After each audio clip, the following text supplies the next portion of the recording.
Thanks so much for stopping by. I'm Dwayne Jenkins, guitar instructor here at Dwayne's Guitar Lessons, where I teach all kinds of great things to help you improve your guitar playing. In today's video, we're going to talk about one of the questions that I get asked a lot. People ask me, well, how do you determine, the notes in these chords? Like, for instance, G and C and D and A. How do you know why is it those particular notes? Well, that's the study of chord embellishment theory. And that's what we're going to look at today. We're going to look at why it is that these notes are what they are. Let's take a look.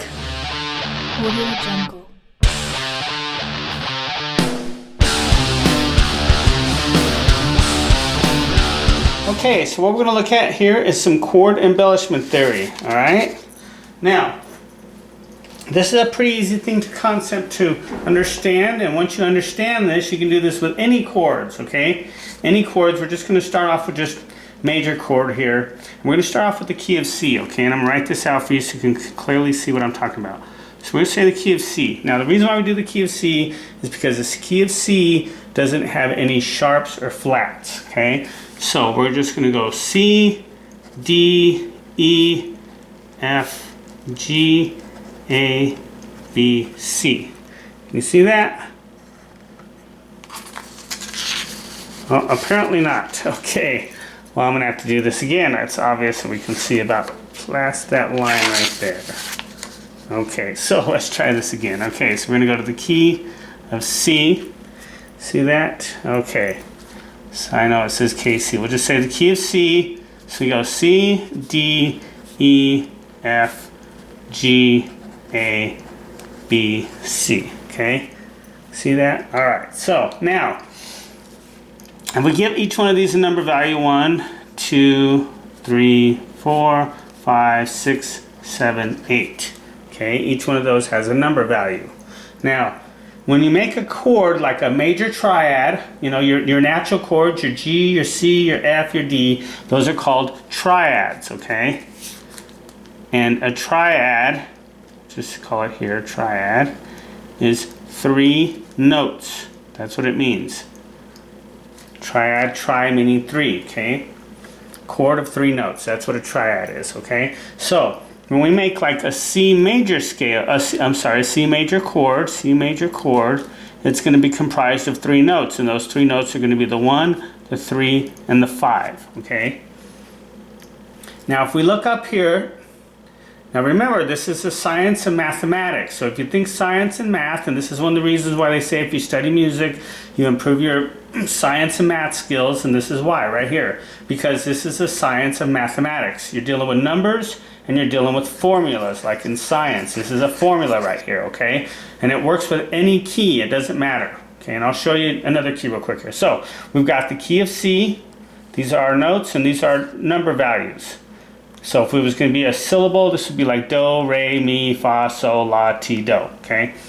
Now we have the formula, now we just need to know the notes. Well, if we look up here, we can see that the 1 is a C. We can come up here and see that 3 is an E. I know my E looks a little weird, but you get the picture. And then the 5 is going to be a G. Now if you play your C chord on your guitar, and you know your notes, but you got to know your notes, very important. So if you don't know your notes, learn them. I made a video on how to find your notes. I'll leave them in the link below. Check that out, okay? You're going to find that if you go through that chord, you're going to see it's comprised of these 3 notes, the C, the E, and the G, okay? Now, if we want to make a C minor chord, C minor triad, that's going to be the 1, flat 3, and the 5, okay? So whenever you want to make a major chord, a minor chord, you flatten the 3rd. Same thing with the scale. A minor scale is going to have a flat 3rd in there. Okay, if it doesn't have the flat 3rd, it's not a minor. If it's got a natural 3rd, okay? So in this instance, it would be a C, an E flat, and then the G, okay?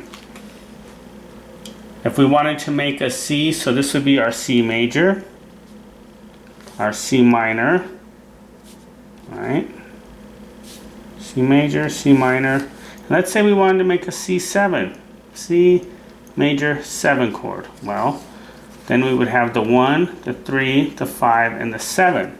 We'd have the 7 in there. Okay, can you see that? I know this is Try to bring this over a little bit so you can see that better. Okay. So now we're going to have the C, the E, the G, and then we say, well, what's the 7? Well, if we go up here to the key, you can see very clearly right here, it's the B. So that's the note we're going to add is the B. We add that note, those 4 notes are going to make our C major 7, okay? That's the key of C, real simple. Now let's go to another key real quick here just so I can show you. This works in any key, it doesn't matter, okay? So the key we're going to do now is the key of G, okay? This works with any of them. I don't care what key it is, G, D, A, B, F, it don't matter, okay? Now the reason why we used C was there was no sharps or flats. We're going to use G because there's one sharp and it's F sharp. So if this is the key of G major, it's going to be G, A, B, C, D, E, F sharp, and G. Now you're probably wondering, why is it F sharp? Well, that's for another lesson, okay? There's a specific formula for that. I'll make a video on that next time when we're studying the music theory, and then you'll see exactly why that is. And that's another thing, you'll be able to find those in any key as well, okay, if you just study that. But that's for another lesson. So this lesson, once again, we got the 1, 2, 3, 4, 5, 6, 7, and 8. So if we want to make a G major, it's going to be the 1, the 3, and the 5. All right. If we want to make a G minor, it's going to be the 1 flat 3, 5. And let's say we wanted to make a G major 7. Or we'll just say a G7. Let's just say a G7. G7, that's a pretty common chord. 1, 3, 5, 7. Okay? And you're actually going to flatten the 7 on that one. Okay? And there's a reason why later. I'll tell you that later. But anyway, okay. So, once again, what's the 1? It's going to be the G. The 3, what's that going to be? It looks like it's going to be the B. And then the 5 is going to be the D. Okay, I know my handwriting is the greatest, but you get the picture. G, B, and D. If we want a G minor, it's going to be a G flat B, D. G, B flat, I guess you could call it B flat, not flat B, B flat, and then the D. And then the G7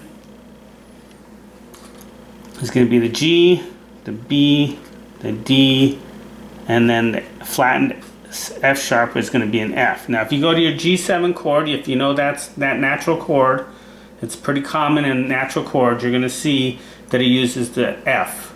Not the F sharp, it uses the F, so that means that we're going to flatten the 7 on that one. Okay? So, our major triad, our minor triad, 7. Okay, now let's say you wanted any chord, it doesn't really matter. You could do it with anything. If you wanted to make a G major 6 chord, okay, you would just add the 1, the 3, the 5, and the 6. Okay. So what are those notes going to be?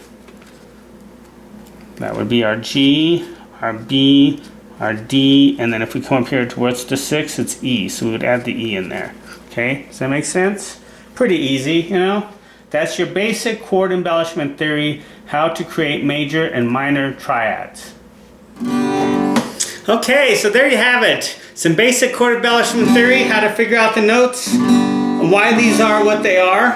Okay, why you got your G and your C and your D and your A and your F, and why these notes are what they are. That's why, okay? Now what I would highly recommend is you get out a piece of paper and you try it for yourself. Do exactly what I showed you in the lesson. Try the key of C, try the key of G. Look at your notes on your chord. Try to find out where those notes are in the chord. And in our next theory lesson that I do, I'll show you a really simple formula that you can learn to find out what the chords are, what the sharps and flats are in a key. So once you learn that, then you can find any chord. And then as you embellish those chords with the 6s, 7s, 9s, 11s, it's just a matter of adding notes. That's all it is, really. Okay? So thank you so much for watching. I hope you got something out of this. Be sure to subscribe to the channel. Click the notification button. Like the video if you liked it. I appreciate that. If you have any questions, leave them in the comments below. Be sure to check out my website at dwaynesguitarlessons.com where you'll find a lot of great stuff on guitar playing on there. And be sure to sign up to my guitar club through email where you'll get a lot of exclusive training tips and all kinds of great stuff to help you improve your guitar playing. So thank you so much for watching. Until our next lesson, take care.